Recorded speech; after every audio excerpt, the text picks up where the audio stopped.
here we are. We're in Hawthorne. I am in the. I have never seen not only a teenager's room this clean. I've never seen an adult's room this clean. I'm with Paul Duerr, current junior in Hawthorne High School. Paul, thank you so much for taking the time. Thanks for having me. And this is an amazing story. I'm going to read you. Paul, he's a junior in high school. He started writing a year ago, May 11th, right? May 11th. May 11th, he started writing. He's just published his fourth book. We're going to go through all the books. He's the recipient of High School Student of the Year, the American Legion Award, President's Award for Educational Excellence. He's gotten tons of accolades from the New Jersey Council of Social Studies. It's unbelievable what he's achieved. So I wanted to get him on here, not only to inspire other young adults, but also to inspire old adults like myself. Thank you so much. I really do appreciate it. Thank you. So the year's almost up for you, right? Yeah. It's coming to an end. Yep. Now, so your junior year, senior year next year, there's a lot of decisions you have to make, right? Yeah. Have you been looking at colleges so far? A little bit. Nothing seriously, but I definitely have a vague idea of what I want to do. So if you had your druthers, like what would be your ideal school to go to? Princeton. Princeton, okay. Because we're gonna send this down to Princeton. You guys need to bring. You want this kind of young man in your school. So we're gonna talk a lot about history because just looking around the room, and we're gonna show some pictures of some of the beautiful collectibles that he has that he's put together over the years. Is that an authentic flag? Is that a real flag? That's the one that Betsy Ross said. That's the original. That's the original. That's the original. Get out of here. Here I am like, wow. But I mean, it's a beautiful replica. Amazon, $30. Yeah, man, it's amazing. It's all dirty. And, well, we're going to tell everybody it was the original. It's the original flag, ladies and gentlemen. All right, so we're going to get into his books, but you have a love and a passion for history. It's my life. Yeah. History is my life. Is there a specific period of time that you gravitate towards? The American Civil War. That's what I'm all about. That's it? Yeah. The American Civil War. What is it about the Civil War that compels you? One of the greatest periods in all of history, not even United States history. You had figures such as Abraham Lincoln and Ulysses Grant. I think, obviously, Lincoln's the best president of all time. But Grant's definitely my favorite historical figure just because of, even by today's standards, not at all racist. And trying to build the country after it was just shattered, and people who these incredible people who did the best they could in a time where it was impossible, and even paid for it with their lives. But they deserve the most respect of any figures in history, and I think I'm trying to give them that respect. That's awesome. And look at that, he's drinking out of a beaker. It's my Breaking Bad mug. So Civil War. Have you ever heard of? We had somebody else on one of the episodes months ago. Have you ever heard of the Fighting 69, the Irish? Irish. That's part of the Civil War, right? Yep. Irish Brigade. You know that. You know that. Do you know a little bit about the history of the 69th? The unit in the Civil War that suffered the most casualties of any unit in the Civil War. I think over 1,000 casualties. The Irish Brigade, at least. Yeah. It's crazy.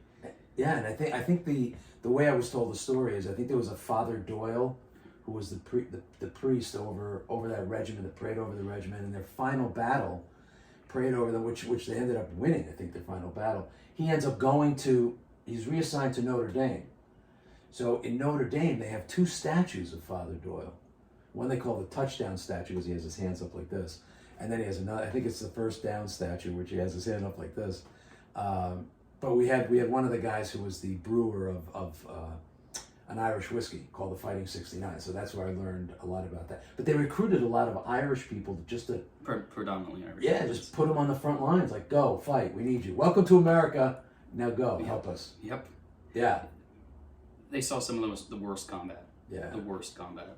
Yeah, because they weren't trained. They weren't trained soldiers. No, General Burnside, responsible for one of the worst disasters in history at Fredericksburg, sent them charging headfirst at a stone wall. Go. All dead. All dead, yeah. And then on the 20th of May.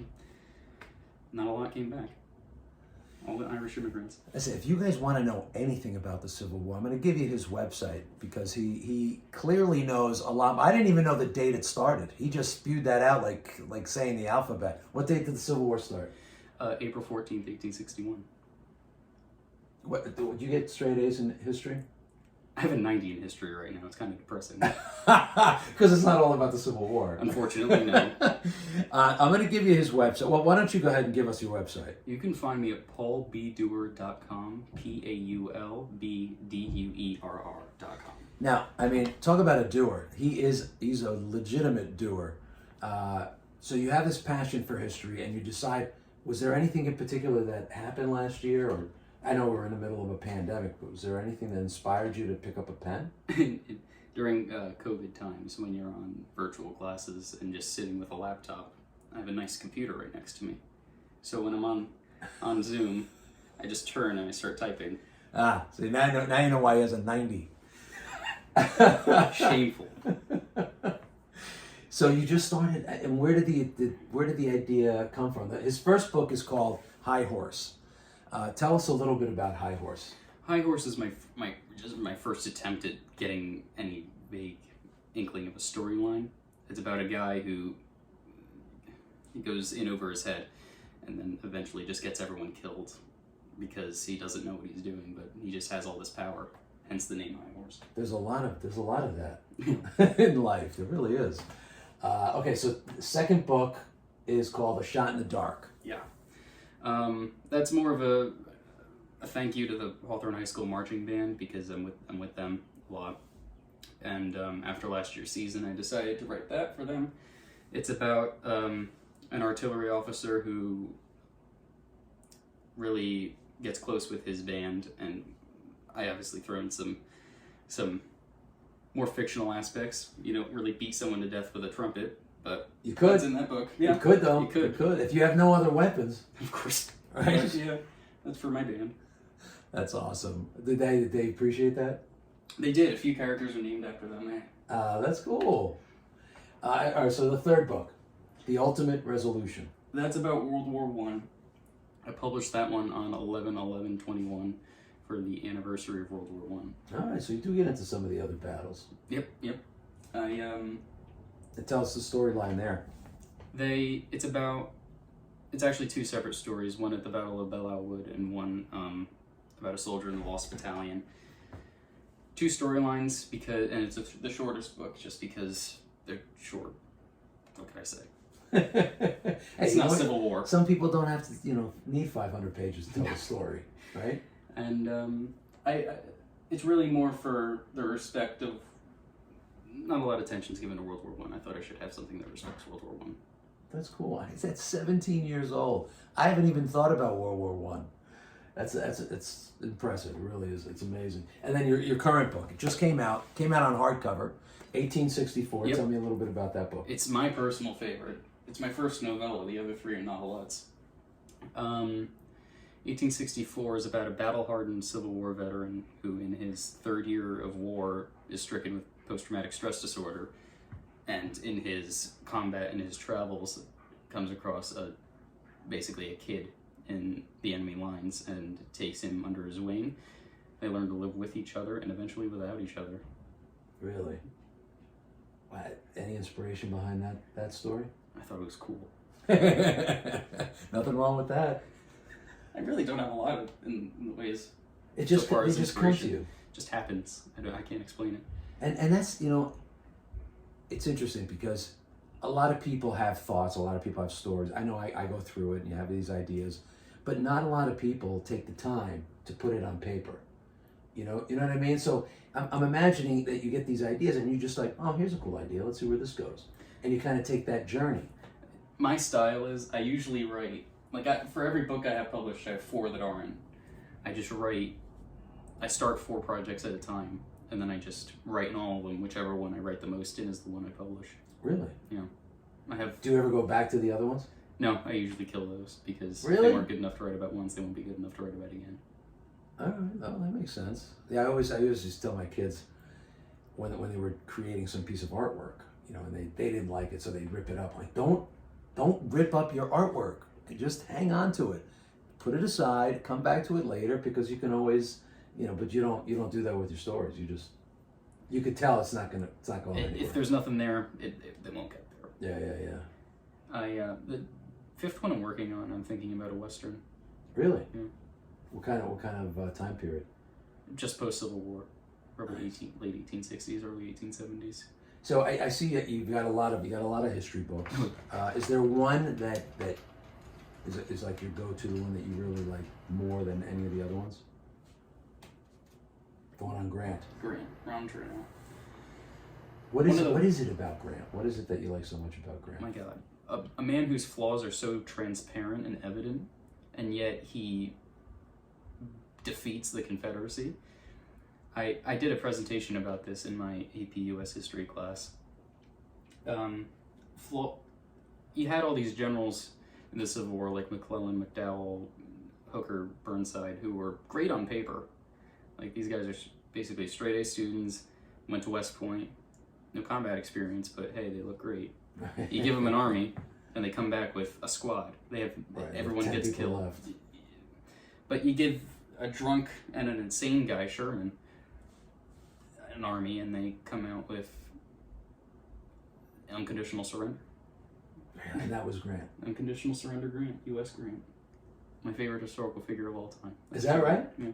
Really? And I feel like there should be more movies about him. You'd think, but I think filmmakers stay away from the Civil War.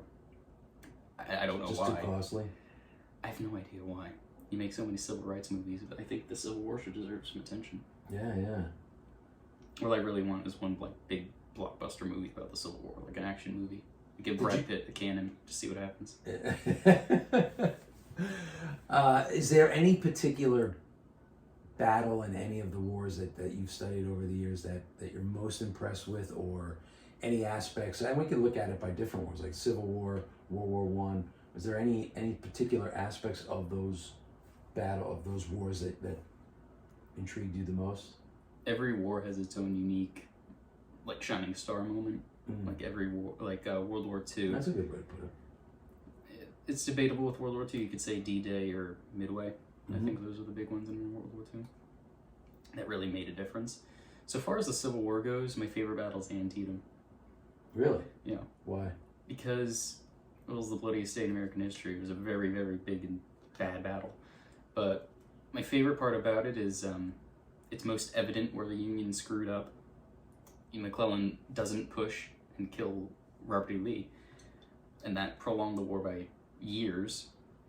And I think having that, Lincoln uses it as a groundwork for the Emancipation Proclamation and replaces McClellan. And I think having that evident defeat, it was technically a draw, but it was really a defeat in it, I think that defined how the American Civil War would be.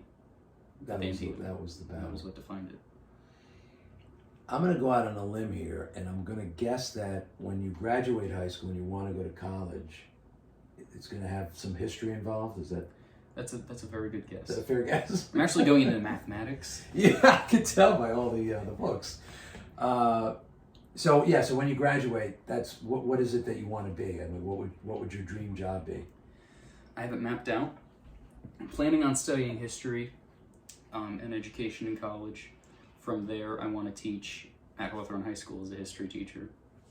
And then after that, I'm working on a history doctorate and eventually becoming a professor at a college, probably. Really? So if you have it mapped out, do you know what year you'd be graduating with your doctorate? Hopefully by 2030. 2030, okay, 8 years. Look at this. I don't even know what I'm doing tomorrow. This guy knows what he's doing for the next 8 years. I always plan ahead before I plan in the present. I don't know why. It's just something I do. Well, you've read enough battles that you realize if you don't plan, you're going to get killed. Yeah. it's pretty simple. Ironically, I've only read about 10% of the books that are here. Oh, really? Yeah. All the good ones. All the good ones. Yeah, exactly. All the ones on Grant, for sure. Of course. Yeah. No one cares about the tutors. Right. Come on, tutors. Well, you can watch that on HBO, I think. Yeah. Did you watch the Ken Burns documentary on Civil War? I actually haven't, and I'm ashamed that I haven't watched Ken Really? Burns Civil War. Yeah. Really, it was pretty spectacular. I mean, all of his documentaries are incredible. But that one in particular is, I would highly recommend you watch that. We'll definitely check it out.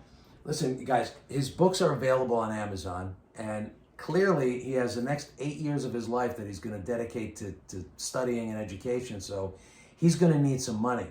So the proceeds of this book are going to his college fund. You can find all 4 books, High Horse, Shot in the Dark, Ultimate Resolution, and 1864. Find them on Amazon. And you know what?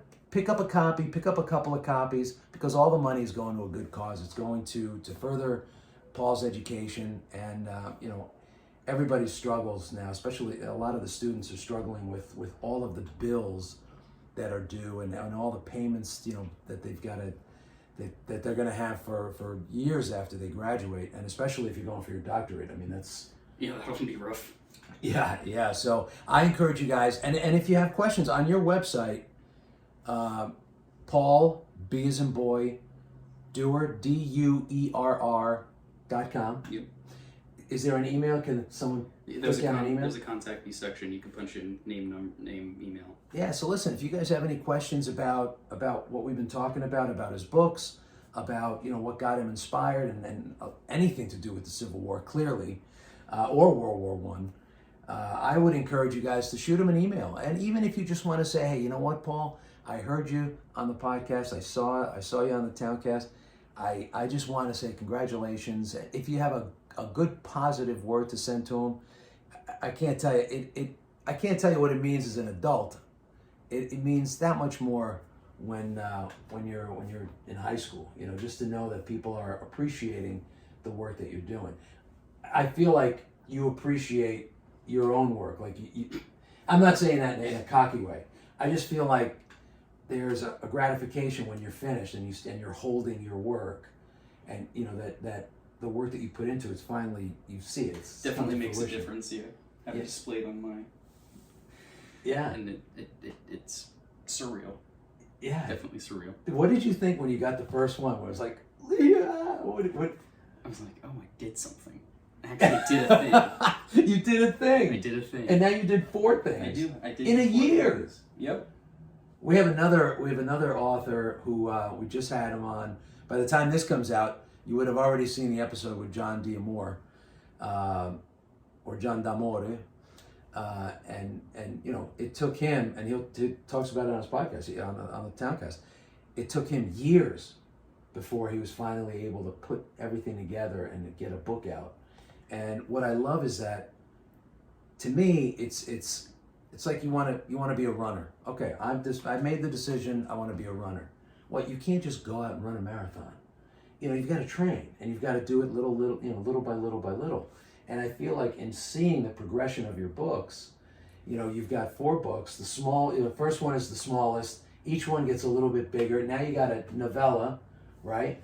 And I feel like you're training yourself on becoming a better writer. Do you feel that at all? I definitely, if you read each book in succession, you'd notice a difference. I definitely noticed a difference in how I was writing it. And do you notice the difference in your mindset of when you're thinking about it, or when you're starting to write, like the one you're writing now, the 5th one? As I'm writing it, I'm thinking, what shouldn't I do? What didn't work in the other ones that'll work better in this one? That's awesome. And I think actually moving on to a different time period is better. Getting out of the Civil War, going. So tell us a little bit about, if you can give us a sneak preview of what's coming up next. My thinking is, and I haven't made any official steps yet, but it's going to be about a veteran of the Civil War who goes into the West to try and make a living, and eventually gets rolled into a bad crowd, becomes a bandit, and eventually robs a train. I definitely want to get a train robber in there, because I like a good train robber. Nice. All right, that's cool. And listen, when you go on Amazon, make sure all you have to do is type in Paul Duerr, Duerr, and his books will pop up. And I encourage you guys to listen. Father's Day's around the corner. It's a good gift for any age. I mean, whether you're a history buff or you just like to read, it's awesome. And the fact that he's right here in Hawthorne. He's a student at Hawthorne High School. He hasn't even graduated yet. He's not graduating for another year. And I give you a lot of kudos for Thank you. For taking it on. It's not. I mean, I have 2 scripts that I'm working on, and I've been working on them for a long time. And look at this guy. The easiest part about doing something, the best way to do something is to do it. To do it, right? Just to start doing it. And I'm hoping that, if you guys listening or watching, that, it's inspiring a little bit, because I know it inspires me. Because it's not going to get done if you don't do it. And you can complain about it all you want, but at least you get it down. And you may not like the first go round. I'm imagining that, as you're writing, there's some editing. You got to go back. This isn't working. That's not working. It's disgusting. Right. even as we sit here, I hate these 3 books. And that's my favorite one. I hate all these. Really? Yeah. But you couldn't get to 1864 without these 3. Without going through the other ones. Yeah, there's a lot of, Babe Ruth, all these, baseball players, football players. There's a lot of strikeouts. There's a lot of missed tackles. There's a lot of interceptions. But you can't get to where you want to go unless you make those. You have to make those mistakes to learn from them. Like you said, the book you're working on now, here's what I don't want to do. Here's the traps I'm not going to fall into. Yeah. Did you study? Were there any teachers in particular that inspired you in school? Mr. Matthew Corvo. Mr. Corvo. Shout out Mr. Corvo. Tell me. I invited him here today, but his wife was ill. He actually nominated me for this award. For the Student of the Year. Yeah. Yeah. And he probably, in high school at least, made the most difference in my life. Really? Because he's down to earth, inspirational. He understands history, not necessarily what happened, but why it happened and how it happened. And I think that's more important than knowing what happened. Yeah. Oh, I agree. And you feel like that's the kind of teacher, that's the kind of professor that you want to be. Yeah. Well, big shout out to you, Mr. Corbo, and to the Hawthorne High School marching band. It's true. I couldn't play an instrument. I played saxophone when I was a kid. I'm so sorry. I was too, because I didn't keep playing. I hated it because I had back in the olden days when I was in high school, I had to walk with the stupid thing. Every week I had to lug why didn't I pick the piccolo or something, a harmonica? No, I got to lug the saxophone to school. So I gave that up, and I figured out, and this is a little clue to the other guys in high school that may want to go to a football game but don't necessarily want to pay. I helped carry stuff for the marching band, because I had a lot of friends that were in the band. So I'm like, yeah, I'll come. Come, just carry stuff and we'll get you on the field. I'm like, all right. So I got to see every football game for free. I wasn't in the band, so that's where you got your varsity letter. For marching band, yeah. I got mine. Legally a varsity athlete. I got mine. I am legally a varsity athlete too. I got my varsity letter in chess. And they just brought the chess club back. I'm so happy to hear that. Yeah. I'm so happy to hear that. And good luck to all you guys playing chess. I was board number 2. Bob Confrancisco, I know Bob, I know you listen to these things. You were board number 1. You were outstanding. I was never able to beat you on a consistent basis where I could take over board 1. But I'm glad to hear that they brought that back.